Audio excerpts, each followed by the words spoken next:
Activity 4. Birju the Brave. There was a small village in the mountains. પહાડોમાં એક નાનું ગામડું હતું. The name of the village was Surajpur. ગામનું નામ સુરજપુર હતું. There was a big forest all around Surajpur. સુરજપુરની ચારે બાજુ મોટું જંગલ હતું. People in Surajpur were happy. સુરજપુરમાંના લોકો સુખી હતા. They worked hard and grew good crops. તેઓ ખૂબ મહેનત કરતા અને ખૂબ પાક પકવતા. Birju, a young man, also lived in Surajpur. Birju એક યુવાન પણ સુરજપુરમાં રહેતો હતો. He was tall and handsome. તે ઊંચો અને દેખાવડો હતો. He was wealthy too, but he was not brave.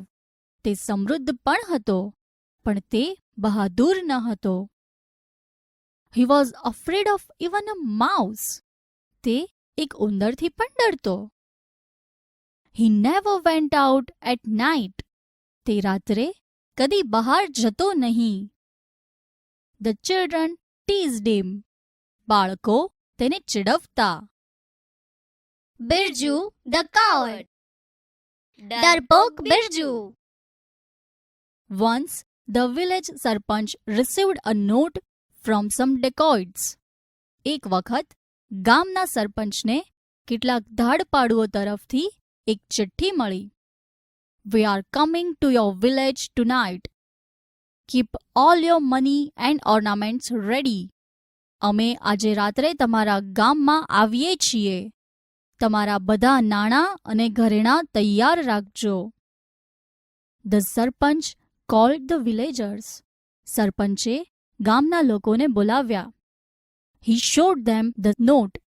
તેમણે તેઓને તે ચિઠ્ઠી બતાવી. Some villagers wanted to attack the dacoits. કેટલાક ગામ લોકો ધાડપાડુઓ પર હુમલો કરવા ઈચ્છતા હતા. Some others said, We shall trap them. કેટલાક બોલ્યા, આપણે તેઓને ફસાવીશું. Birju was also there. Birju પણ ત્યાં હતો. He stood up and told the સરપંચ. તે ઊભો થયો અને સરપંચને કહ્યું, Sir, don't worry about the dacoits.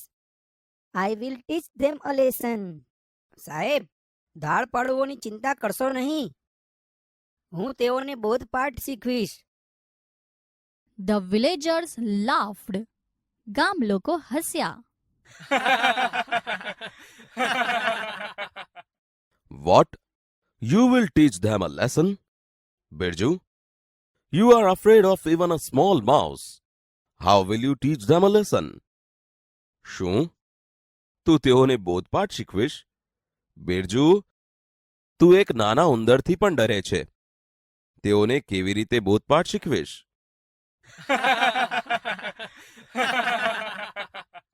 Give me 10 strong young men.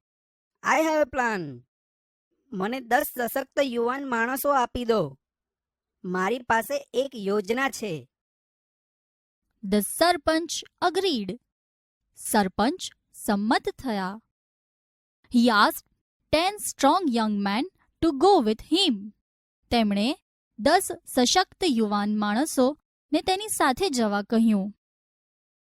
After sunset, Birju and his friends gathered at the village gate. સૂર્યાસ્ત પછી બિરજુ અને તેના મિત્રો ગામના ઝાંપે ભેગા થયા. They carried a bundle of wire and sticks. તેઓ વાયરોના ગૂંચળા અને લાકડીઓ લઈને ભેગા થયા. They tied wire to the trees across the road.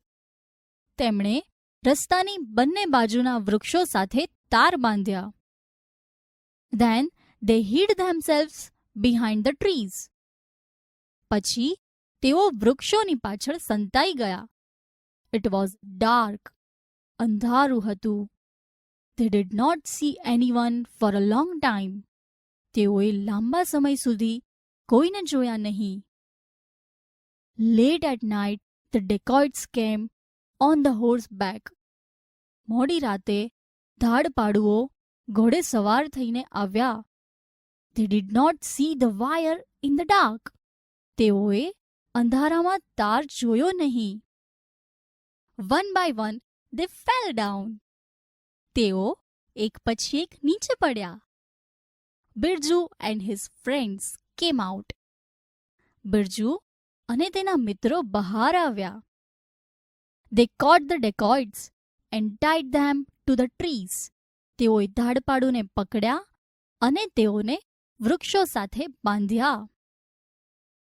The next day, sarpanch called the police. બીજા દિવસે સરપંચે પોલીસને બોલાવી. The police arrested the dacoits. પોલીસે ધાડપાડુઓની ધરપકડ કરી. The sarpanch and the villagers congratulated Birju and his friends. સરપંચે અને ગામ લોકોએ બિરજુ અને તેના મિત્રોને અભિનંદન આપ્યા. Now Birju was not Birju the coward. હવે બિરજુ ડરપોક બિરજુ ન હતો.